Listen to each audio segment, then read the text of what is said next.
We're excited today to bring you Harold Stolper and Sabo Wahid talking about original research based on surveys conducted in each city.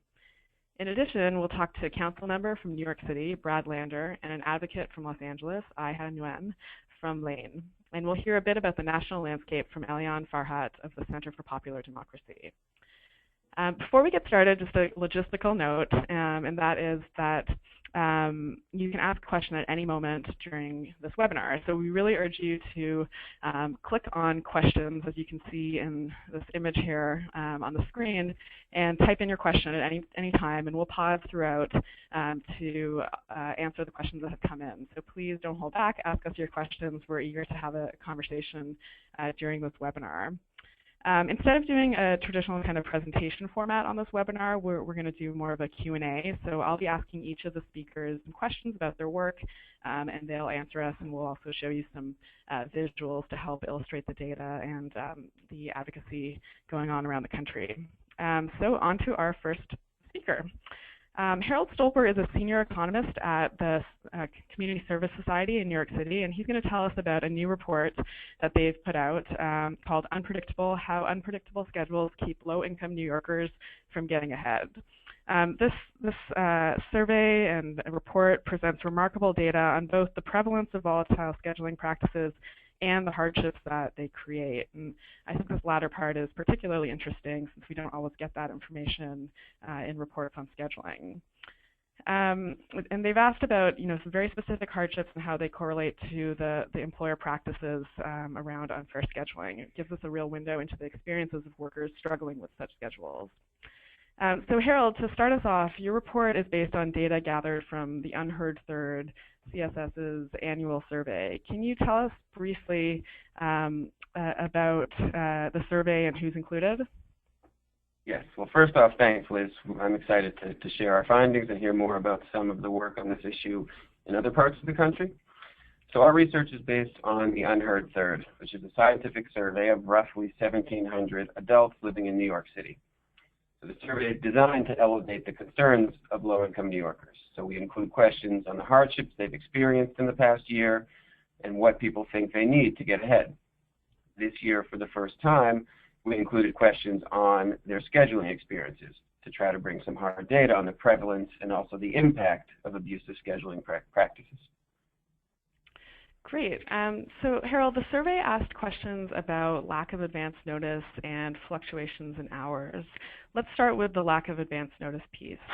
First, can you tell us how you define lack of advance notice in this survey? And then tell us which groups of workers are most likely to experience short notice of their schedules. So we asked employed respondents, how far in advance do you usually know what days and hours you will need to work? So if we move to the next slide, this first chart of our report, this breaks down the results by income group. So if we start on the right, the one before. There we go. So this first chart, starting on the right, we see the beige bar tells us that 63% of all employed respondents have at least 2 weeks notice. And 37% have less than 2 weeks notice, 11% 24 hours or less. Now as we move to the left-hand side of this chart and down the income distribution, we see that the prevalence of short notice increases. We look at the lowest wage workers, those with incomes at or below the federal poverty level on the far left, more than half, 57%, have less than 2 weeks notice, and 27% have 24 hours or less notice. So more than a quarter of these workers are effectively on call. So if we move on to the next chart, this shows advance notice broken down by sector, and we see that nearly half of retail workers have less than 2 weeks notice, and more than 80% of restaurant workers, compared to less than a third of other workers. So the data here shows that low-wage workers and workers in the retail and restaurant sectors, including fast food establishments, are most likely to experience short notice. Thanks, Harold. Wow, those are some really astounding numbers, particularly for restaurant workers. The other key piece of your survey looked at fluctuating work hours. What percentage of workers experienced fluctuating hours, And can you tell us again whether there are certain groups of workers who are more likely to experience these fluctuations? So on the next chart, this shows data for the questions where we asked respondents whether the number of hours their employer needs them to work changes a great deal from week to week, somewhat from week to week, or stays about the same. And we see on the right-hand side here, 23% of all workers have fluctuating hours. But again, this number jumps to 33% in the retail sector and 40% in the restaurant sector. So the data for both advance notice and fluctuating hours shows that scheduling instability is more common in the restaurant and retail sectors. Thanks, Harold. And as I mentioned at the beginning, I think one of the most interesting parts of your report is the data on hardships that workers experience. So can you tell us a little bit about the kinds of hardships that you learned from the survey workers were experiencing as a result of both lack of advance notice and fluctuating schedules? Yes, so one important feature of our survey is that it allows us to compare the experiences of low-wage workers who have stable schedules to other low-wage workers with unstable schedules. And here's what we found. So almost across the board, low-income workers with less advance notice and greater fluctuations in hours had higher hardship rates. So for example, low-income workers with less than 2 weeks notice were more than twice as likely to say they were often unable to afford subway and bus fares compared to low-income workers with at least 2 weeks notice. And this is obviously critical in New York City, where low-income workers, while low-income individuals rely heavily on bus and subway as opposed to private automobile travel. So these low-income workers with shorter notice were also more likely to have fallen behind on their rent, skipped meals, and foregone needed prescriptions. Again, these results, they're not just a story about low wages. When you compare two low-wage workers, one with more advance notice and one with less, the worker with less notice tends to have a harder time paying bills and putting food on the table, which isn't that surprising because to pay steady bills, you need steady hours. Now, in this next chart, we see a similar pattern, which shows hardship rates for low-income respondents that have very unstable schedules. This is in the darker blue bars, and we define here very unstable schedules as having schedules where your weekly hours change a great deal or somewhat, and you have less than 1 week's notice. The lighter blue bar, this is schedules, hourly changes from week to week, but more than 1 week's notice. And the beige bar, schedules that with hours that stay about the same from week to week. So we see on the right here that 68% of low-income respondents with very unstable schedules say they've had trouble paying their rent and regular bills, compared to 23% with more stable hours. Moving to the left, we see that low-income workers with very unstable schedules are more than 3 times as likely to have lost their job. So this is further evidence that unstable scheduling practices contribute to the instability, the economic instability that low-wage workers face. Thanks, Harold. Just before I go on to the next question, there was a clarifying question that came in from Laura Rosen asking, what do we mean here by schedules varying a great deal? What percentage of fluctuation is that, or how are you defining that?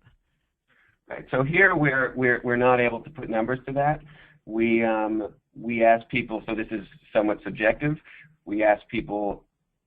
We give them 3 choices. Do your hours stay about the same? Do they fluctuate somewhat or fluctuate a great deal? In future work, we'd like to break that down further, but this is a first pass. Okay, thanks for clarifying that. So some of the most distressing findings in your report, at least from my perspective, were the challenges that low-income parents face because of unfair scheduling. There are a lot of folks in the survey who were struggling, but parents really were among those most challenged. So can you tell us a little bit about the data, what the data says about parents' experiences with volatile scheduling?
questions accordingly. So that's a great question. Great, thank you. And thanks everyone for the questions that are coming in. Please continue to type in your questions in the question box, and we will answer them as we go. So we've heard a lot of great information from Harold about CSS's report, and showing us how New Yorkers, particularly the working poor and low-income workers, are struggling with volatile scheduling practices. Fortunately, the New York City Council and Mayor Bill de Blasio have proposed a package of scheduling bills to curb abusive scheduling practices. So we're really excited today to have with us New York City Council member Brad Lander. He's one of the champions of fair scheduling legislation in New York City, and he's going to tell us a little bit about the bills that he's introduced. Are you there, Brad? I'm here. Thanks so much for inviting me. Great, thank you. Councilmember Lander, Harold shared some of the data about the hardships of erratic scheduling and the troubles they create in the lives of low-income families. Can you tell us what made you in particular interested in this issue and why you think that public policy is needed to address it?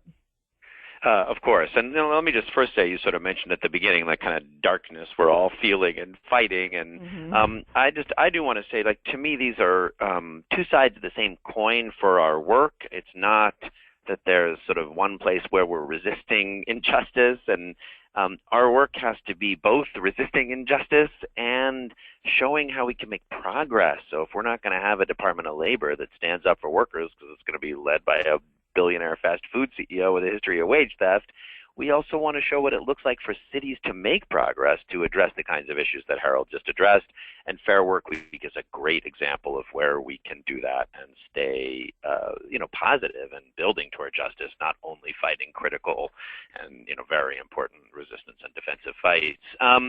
For me, some of this began working with the fast food workers in the Fight for 15. That started 4 years ago. And Brooklyn was one of the places that got started, and I had the privilege of being part of an action in which a worker who had gone on strike as part of the fight for $15 an hour, he had gotten fired, and we were part of a team kind of walking him back in and pushing his employer to hire him, making clear that was an unfair labor practice.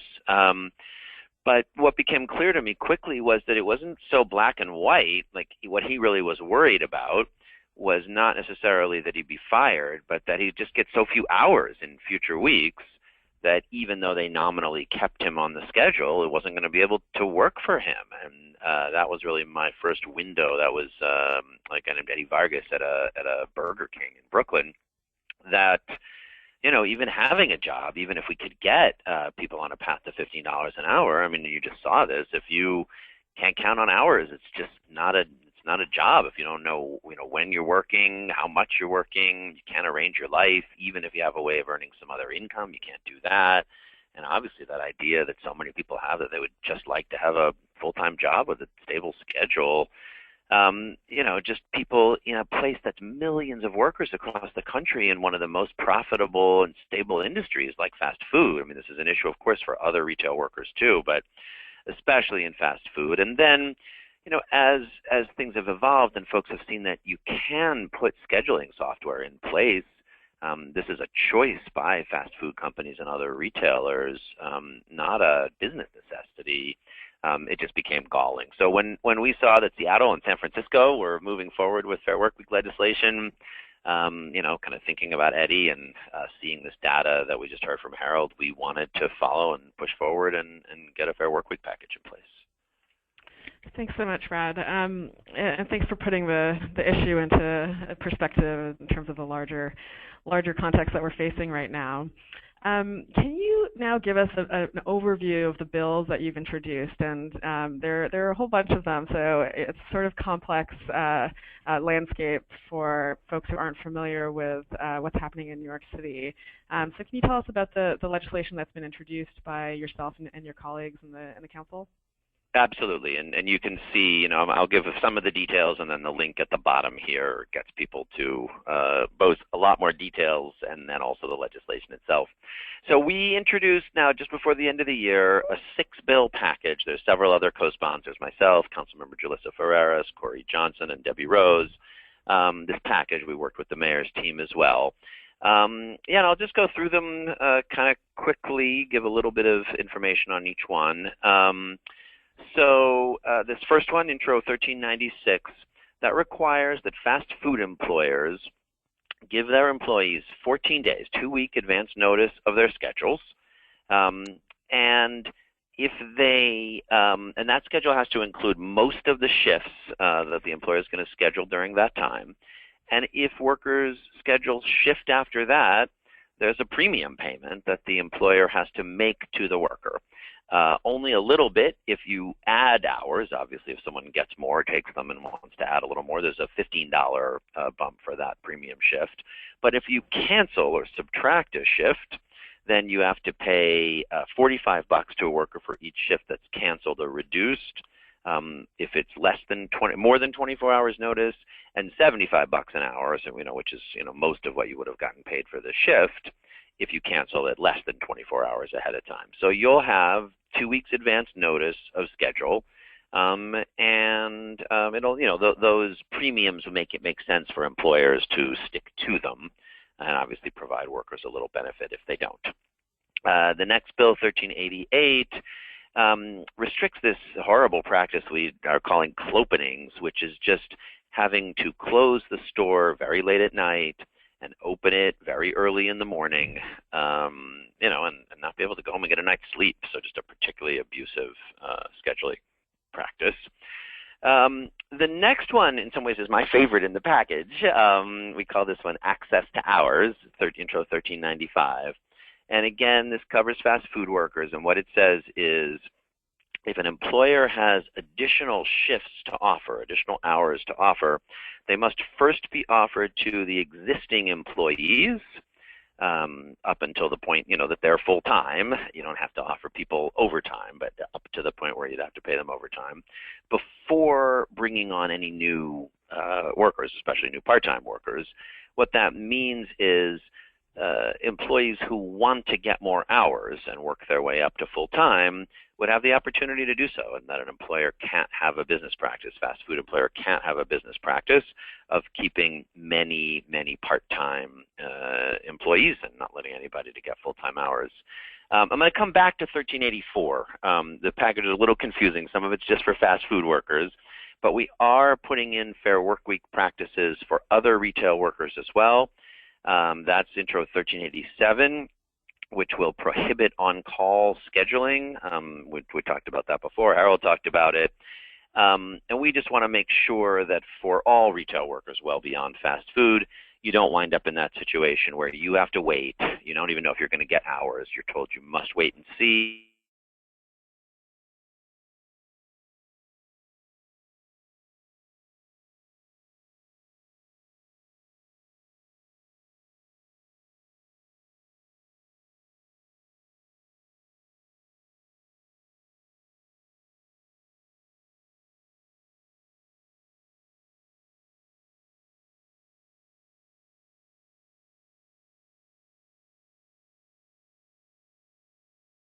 And what essentially gives everyone is the right to request a modification and have it fairly considered. We're also looking at requiring employers in some emergency contexts to grant that flexibility. So if you've got a child care emergency, a personal health emergency, that you would have the right to a little bit of flexibility, not necessarily in a more durable or ongoing way that you could request. We think a lot of times employers would say yes, but at least you'll be able to request them. And then I'll jump back to the last bill, which is a little less about Fair Work Week and a little more about the organizing work necessary to keep moving forward for the things that make jobs decent.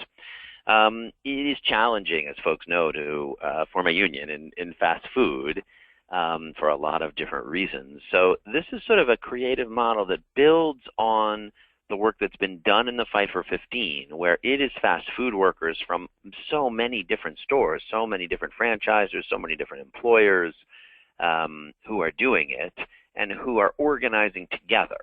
And this bill would just say employees have the right and employers have to facilitate it to give their own money. This is, it's not, it's a deduction from your own wages, but to give it pre-tax to a charitable 501c3 organization that organizes workers, as we've seen around the country.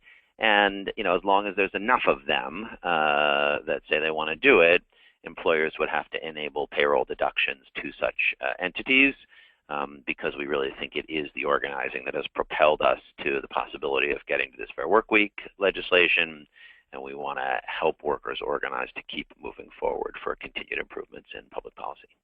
So that's the package. It's complicated, and we're lucky to have learned a lot from Seattle and San Francisco, and we'll be glad to continue the dialogue with folks from all over the country to keep making it better. That's great. Thank you so much.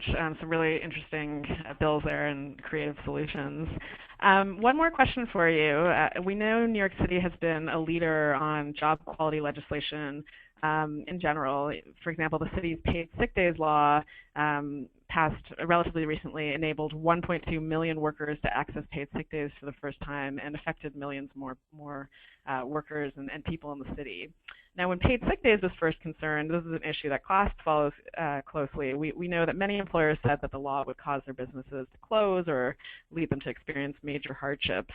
Fortunately, the data shows that the law has really had very little impact on employers, not the kind of sky is falling predictions that we heard before. What are you hearing about the fair scheduling bills from employers, and how are you responding to any concerns that they might have?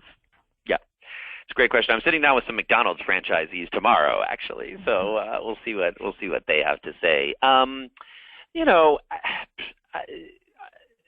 It's interesting. So far, the pushback has not been as strong as it was around sick days. Although I think in some ways that's just because we're a little earlier in the legislative process. And I think there are some good examples, Starbucks being one. They took a lot of heat as a result of a big New York Times article and made some significant improvements. And there are some employers that have adopted better scheduling practices that demonstrate that you can do it. There is this software out there. Obviously, it's a part of what you get when you become a franchisee of one of these fast food companies, which is why we're starting with fast food. In general, and most of the things we're talking about don't cost more money. You're going to pay for these shifts, so as long as you schedule them in advance, you won't have to pay the premiums.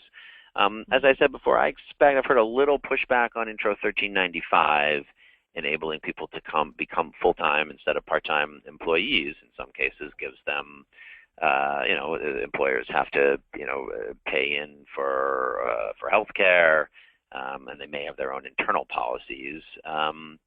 So we'll see. I mean, I think we'll be in for something of a fight, but I think, first, all that data Harold showed. Second, the fact that in most cases, what we're asking employers to do makes a huge difference to their workers, but very little difference to them. And exactly as you point out, the experience in sick days where there was a certain amount of boy who cried wolf, hopefully will let us get the support. I feel pretty optimistic. Almost all the bills in this package already have 2/3 support in the council, so I feel pretty optimistic. Well, we're open to making some adjustments if we see things we can improve through the legislative process, but I feel pretty optimistic that we will be able to pass the package. That's great. Thank you so much. That's really exciting to hear your optimism, and we really appreciate you joining us today, Councilmember Lander. Thank you. So we had a whole bunch of questions. Thank you so much for these great questions. We've got a lot of material to fit in, but I want to bring Harold back if you're still there, Harold. Yep. Are you there? Okay. For a couple quick questions before we head across the country to the West Coast. So one question that we got from Sarah Anderson is, in the restaurant industry as a whole, only around 44% of the workers are full-time, full year. Is the scheduling problem a part-time seasonal worker issue, or is it a full-time worker issue? Did you have some data in there that disaggregated full-time from part-time / seasonal workers to tell us, who's experiencing these struggles the most? So we don't ask about seasonal, we ask about full-time versus part-time. Unfortunately, the share of workers that are in the restaurant sector is so small that we really can't break it down any further. So we run into some limitations when we split up by sector. We've thought about oversampling by sector. It's something to consider in the future if we think that will support, the efforts, the local policy efforts. That's something we could consider. But for now, we're limited into how we break down the sector data. Okay, and I think, based on my knowledge of other survey data, we certainly do see that, part-time workers are most affected, depending on how you define part-time. But we do see people who are full-time workers also struggling with some of these challenges. Right. Now, and I should add that. Oh, go ahead.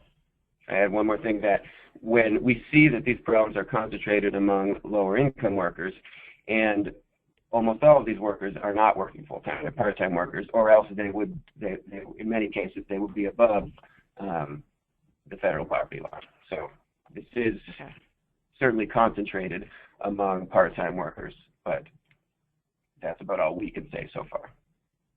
Okay, and am I right, just to respond to somebody else's question, am I right that this is the first time you guys asked about scheduling in this survey, or have you asked about it in other years? Yes, this is the first time. So we ask this hardship battery every year, and we link that to other questions about, sort of policy campaigns that are out there. But this is the first time we ask the scheduling question. So it will be interesting to see, if we ask them again next year, how these things change, especially if some of the local efforts to curb these practices are successful. We'll have a chance to see the impact. Great. Okay, thanks, Harold. And for folks whose questions we have not gotten to, we will definitely follow up with you. We have your questions here. But I want to move on now to Saba Waheed at the UCLA Labor Center and talk a little bit about the research that CLASP and UCLA Labor Center published in a recent report called Juggling Time, Young Workers and Scheduling Practices in the Los Angeles County Service Sector. Despite the differences in climate and culture, workers in LA are experiencing many of the same struggles as their fellow workers in New York. And Saba, who is the research director at the UCLA Labor Center, is going to tell us a little bit about the findings from the report. Saba, are you there? Hi, I'm here. Thanks, Liz. Great. So one of the things that distinguishes our report from CSS's is the focus on young workers. So can you tell our audience what we mean when we say young worker? And the Labor Center has had a focus on young workers that predates our joint report. So can you tell us a little bit about why you've chosen to study this particular group of workers? Sure. So when we're talking about young workers, we use the age range of 18 to 29. And what we were focused on was trying to capture people who were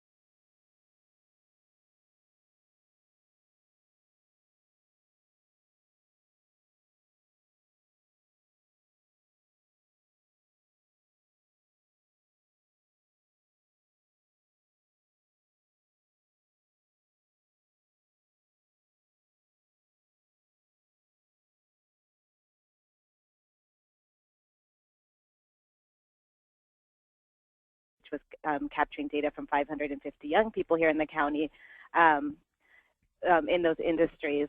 And for us, it was a little bit about challenging some of the frameworks around young people in job, like a lot of the kind of mainstream ideas are, oh, it's a rite of passage, or it's a summer job, it's just money for, the iPhone or the movies.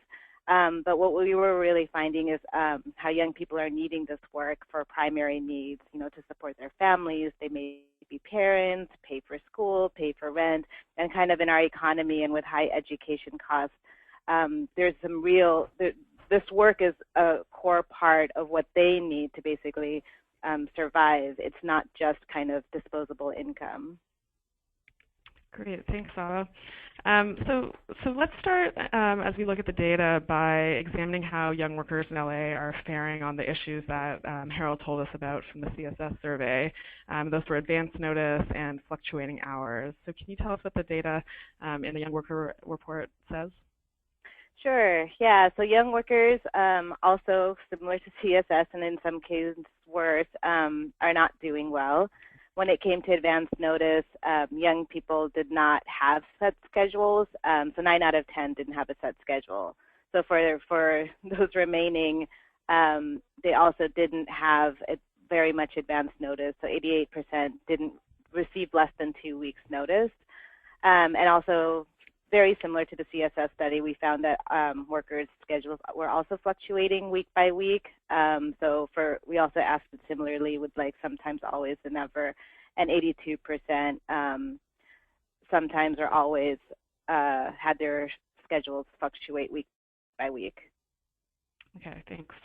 So in our study, one of the things that I think is most interesting, if I may say so myself, is that we found many workers were experiencing multiple scheduling challenges. So we kind of look at the cumulative effect of a variety of different unfair scheduling practices. So can you tell us a bit about this finding? Were there some groups of young workers who were more likely to experience multiple unfair scheduling practices as well? Yeah, and if we could move the slide over one. We wanted to just kind of look at the scheduling practices as a whole, and basically all the young workers were experiencing at least one of the scheduling, whether it was the schedules fluctuated week to week, they weren't given advance notice, this practice of keeping workers on call. So 96% of workers experienced at least one of them, with over a third experiencing all three. And we found this, that the experience was higher if you were a younger worker, so if you were kind of more on the 18 to 22, if you were a newer worker, so newly hired versus someone who might have been there a little bit longer, and also for African American workers and students. Great, thanks, Saba. And I've gotten a few questions from folks wondering if we're going to share the slides, and we will do that. We'll be posting a recording of the webinar in the coming days ahead, and we'll also be recirculating both of the studies that are being discussed today, where you can find the data that's being featured here and much more. So we'll definitely be doing that.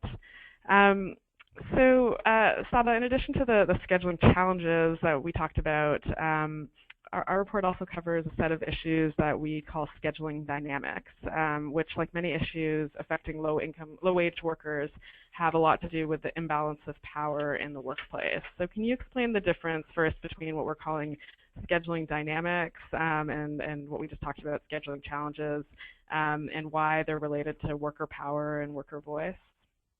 Yeah, exactly. So we wanted to see not just what the practices were, but then how do young workers negotiate those practices at the workplace.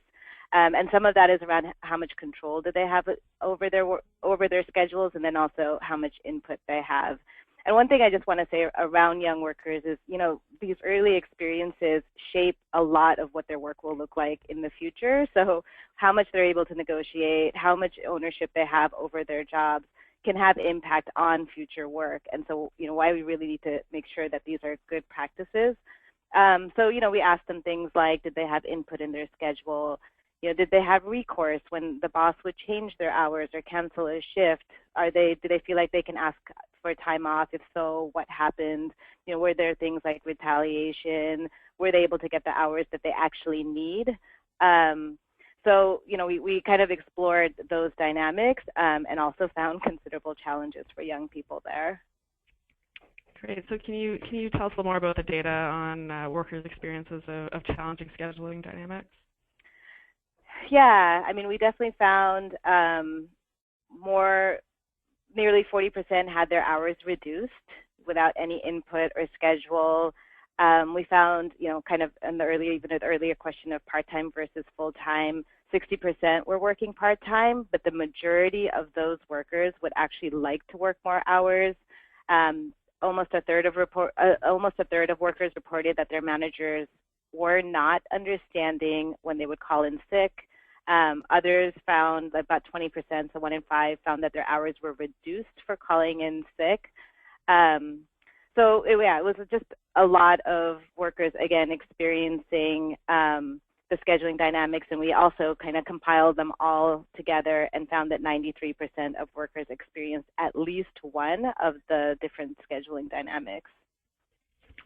Thanks. So for both of these sort of types of issues, scheduling challenges and scheduling dynamics, we're really finding that almost all of the young workers in the survey are experiencing at least some element of unfair scheduling practices or unfair scheduling dynamics. Saba, I'm going to throw in a question that came in from the audience before we go to our planned question, and that is from Lisa Disselkamp asking, she says some of these practices that we're talking about are preferred by young workers, such as high schoolers who cannot commit more than a week or a few days in advance because of school activities and class assignments. Doesn't this oversimplify the issue? Can you respond to that, Saba? Yeah, I mean, we're trying to be very careful about the amount of flexibility you need in order, for responsibilities that are very specific to young people, like school assignments or exams, and having the power to be able to go to your manager and say, hey, can I have a different schedule in the coming week? Versus what we were finding is that lack of input, that lack of voice, and we'll talk a little bit about interviews too. What we would find in interviews is that people often had to put their work assignments, their school assignments aside, had to prioritize their work schedule so that they could get a shift over a school schedule. And so for us, that's where it's concerning. It's not that we're trying to move away from allowing young people to have the flexibility, especially for the students, but actually how it was playing out is that young people were forced to adjust their school schedules and other personal responsibilities in order to get hours at work. Right. So it's really the employers who are enjoying the benefits of that flexibility and not the workers. And I think just to clarify, the question was about high schoolers, but this data is not primarily about high school students since the age bracket starts at 19. So many of these young workers have multiple responsibilities. Even if they're students, they may also be parents or have responsibilities within their household to care for other family members and contribute to the household expenses. So when we talk about young workers, we're talking about individuals with multiple responsibilities and obligations and complex lives, often not necessarily the high schooler with soccer practice that he or she needs to get to. You mentioned the qualitative data. So the report also drew on qualitative data from interviews with young workers. Are there stories from these interviews that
Great, thanks, Iha. So Lane, your organization is partnering with the UCLA Labor Center on a survey that will delve further into scheduling issues in the city, so building on the work that we've heard about here. Iha, can you tell us a bit about that survey that you have in the field and why Lane was interested in doing the survey? Yeah, absolutely. Well, thank you so much for having me, and we are very excited to be working with the UCLA Labor Center and Saba and Yana. So the reason why we wanted to do this survey was there hasn't really been a comprehensive survey of retail workers in Los Angeles that really focuses on scheduling and some of the childcare and family needs that workers in retail need. So our first goal was to really gather that information to present an issue that hasn't really been in the public debate much yet. Secondly, it is an organizing tool for us. It's been we just started it, but it's been a great opportunity for us to really get to speak directly to workers, and many of them have been very open about the concerns and the issues that they face. And finally, there's been other research out there, but LA and Southern California is pretty different from many other East Coast metropolitan areas. In addition to being very sprawled, there's a geographic incoherence, I guess to say, between where retail jobs are located and where retail workers are located and where they live. And finally, the retail industry here is pretty varied. You have many mainstream and national retailers, but you also have many regional ethnic retailers that reflect the ethnic composition of the city. Thanks, Iha. And you and your colleagues have been out there in the field talking to workers about scheduling. So can you, building on the stories that Saba shared from the qualitative data in the earlier survey, can you talk about what you're hearing out there, what the issues folks are most concerned about are, anything you want to share from your conversations out in the field? Mm-hmm.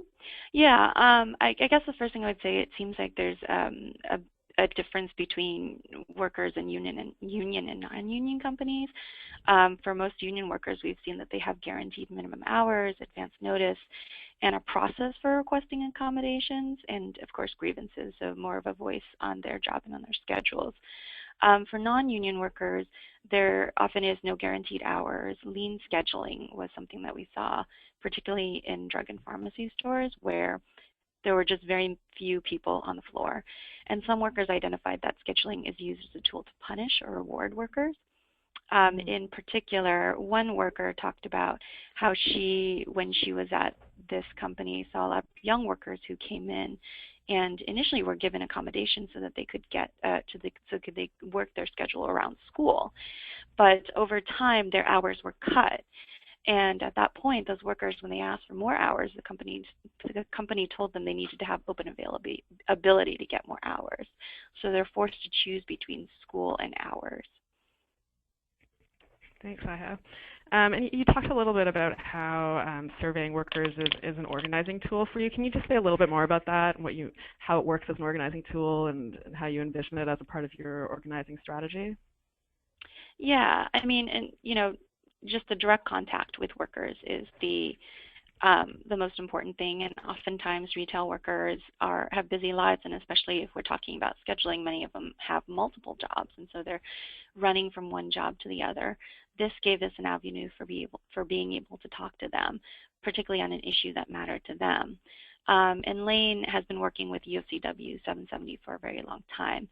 We've worked to pass a number of policies aimed at specifically raising standards for retail workers and protecting good retail jobs. And what we've seen is what some of the largest retailers do trickles down to all retailers. And currently, LA's grocery industry is fairly highly unionized, and this has meant that workers in this industry are able to lead middle-class lives, but that's starting to change, and part of that is the declining wages in the industry, but also the rise of part-time work and reduced full-time positions. And so we are really concerned about what this means for workers that are in union companies. Is it going to create more pressure on these companies to move towards these unstable models of work? Finally, coming out of the Raise the Wage campaign, workers were pushing for $15, but they were also pushing for full-time. So it was a big issue for them. And finally, and I'm sure other cities are facing this, the rising cost of living is pushing many low-wage and moderate-income families out of the city. And, while this is a consequence of both not making enough money, it's also a consequence of the ability to feel empowered to push back on lawmakers to pass policies to preserve housing in neighborhoods. And if we lose these workers, we are losing our base of organized and politically active workers so we can pass progressive policies. Thanks, Aya. That really, I think, helps put this issue in the broader context and shows how critical it is to address these labor standards issues as a larger part of our kind of political strategies to make progress. So I really appreciate you joining us. I want to jump now to Eliane Farhat from the Center for Popular Democracy. We've heard from researchers, policymakers, and organizers on both coasts, and we know there's a lot happening around the country elsewhere in between those coasts. So to give us a glimpse of what's happening around the country, we're joined by Eliane, who's been working with campaigns throughout. Eliane, are you there? I think you might need to enter your PIN again, Eliane, because I don't see you popping up. Maybe while we're waiting for that to happen, we do have another question from Monica, who's asking about unemployment insurance. She says, I found that in Massachusetts, the way in which the formula for unemployment insurance works, workers with volatile work schedules are at risk of being denied unemployment insurance altogether. Is this the case in other states, and has anyone been successful in changing this? That's a great question, and I'm going to try to address it a little bit because CLASP and NELP put out a paper last year that looks at the relationship between unemployment insurance and scheduling, and we really found that for a lot of workers who might lose their jobs as a result of unstable schedules, which we heard from Harold and his data is quite common. They often will indeed be denied UI, or at the very least, the rules that are in place are ambiguous, and so it leaves a lot of discretion to the agencies to make a determination there. People who have to quit, for example, voluntarily, or voluntarily in scare quotes, are seen as ineligible, even though were they to have quit under some other circumstances besides scheduling, they might have been found eligible. So definitely check out that paper, and there have been a bunch of new pieces looking at UI reforms that could help workers with unstable schedules and inadequate hours that are available on CLASP's repository of scheduling policy resources, which you can see the link to. And to my knowledge, there hasn't been any policy change on the ground to address the UI issue, but hopefully that'll be something that emerges in the years to come now that we have a growing awareness of this challenge. And Eliane, are you with us now? I think so. Can you hear me? Yes. Great. Okay, great. Sorry. Thanks, Eliane. So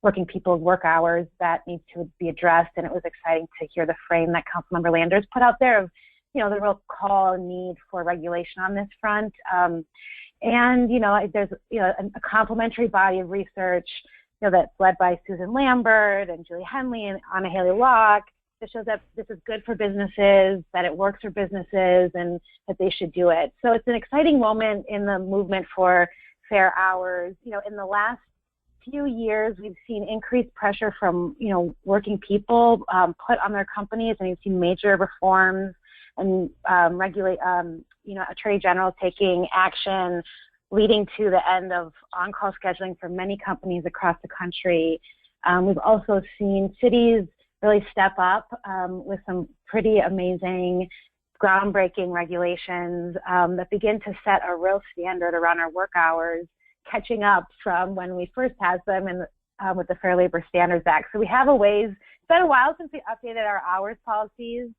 So recently, folks aren't familiar, in 2014, San Francisco passed the Retail Worker Bill of Rights. And then this last year, at the end of the year, in 2016, DC passed the 30-hour work week for commercial janitors. Seattle passed a secure scheduling package, which is a comprehensive package similar to what Councilmember Landers talked about with moving in New York City. Emeryville passed Fair Work Week, a similar set of packages. And then San Jose passed the Opportunity to Work ballot initiative, which is the access to hours provision. Again, I'll just reference what Councilmember Landers mentioned on the ballot this November with 63% of the vote. So these are very popular policies among people. They're very needed, and they're moving forward, and there's a lot of energy for it. So in the next year, we'll see sort of more cities stepping up and moving campaigns forward. Right now, you know, I was here talking about, and Saba was here talking about what's emerging in LA. Oregon right now is considering a statewide policy. New York City is moving something. I think that's where we'll see a lot of energy in 2017 in those three places. And then there are other policymakers and organizers and workers coming together in cities across the country to really map out what the path is to them setting new standards in their cities.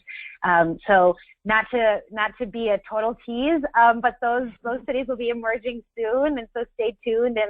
And CLASP is a great place to check out to see the latest things that are coming.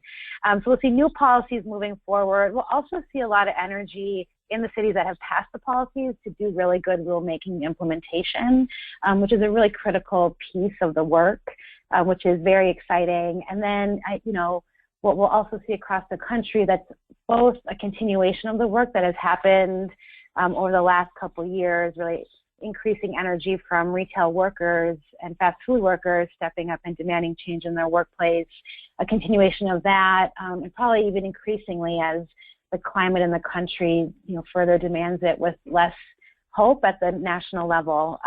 So that's what we're expecting to see in the coming years. And I'll just say that the research that's moving to complement it is just a key part of the work. And so it's exciting to see a focus on that in this conversation.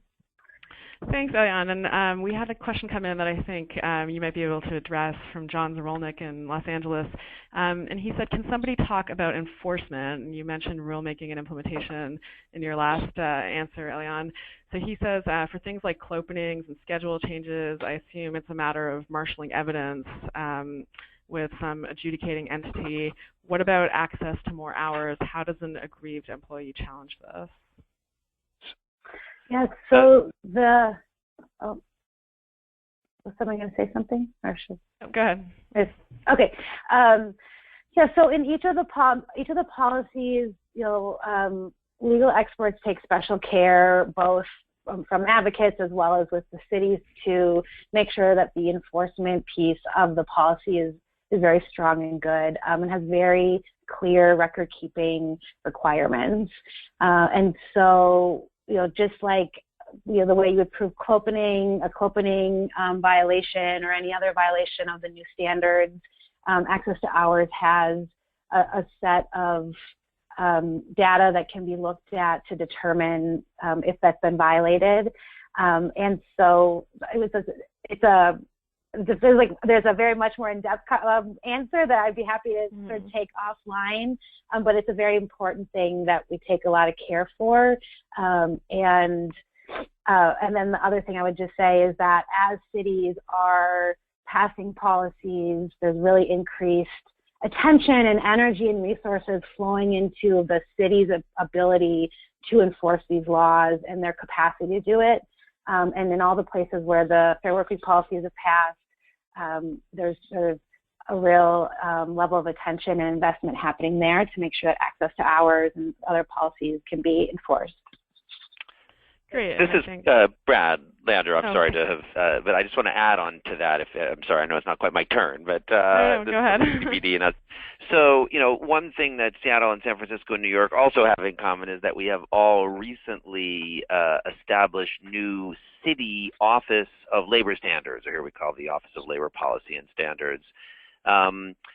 which is critical, I think, in general, to help workers know their rights at the state and federal levels as well, and especially essential as, unfortunately, we can't expect the U.S. Department of Labor to help workers necessarily enforce their rights.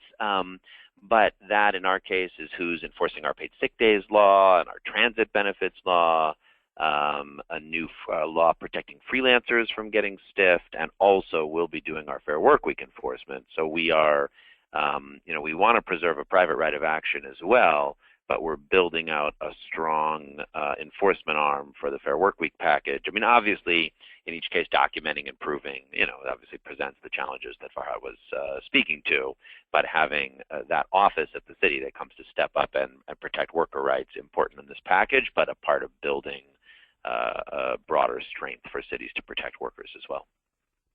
Thank you so much, Brad. And I think that's a great place to end. Looking ahead to enforcement, that may well be the topic of a future webinar as we see more and more cities passing these laws. So I just want to thank all of our guests today, our panelists, Iha, Councilmember Lander, Eliane, Harold, and Saba. Thank you all so much for speaking to us, and good luck to everyone in their research and their campaigns, both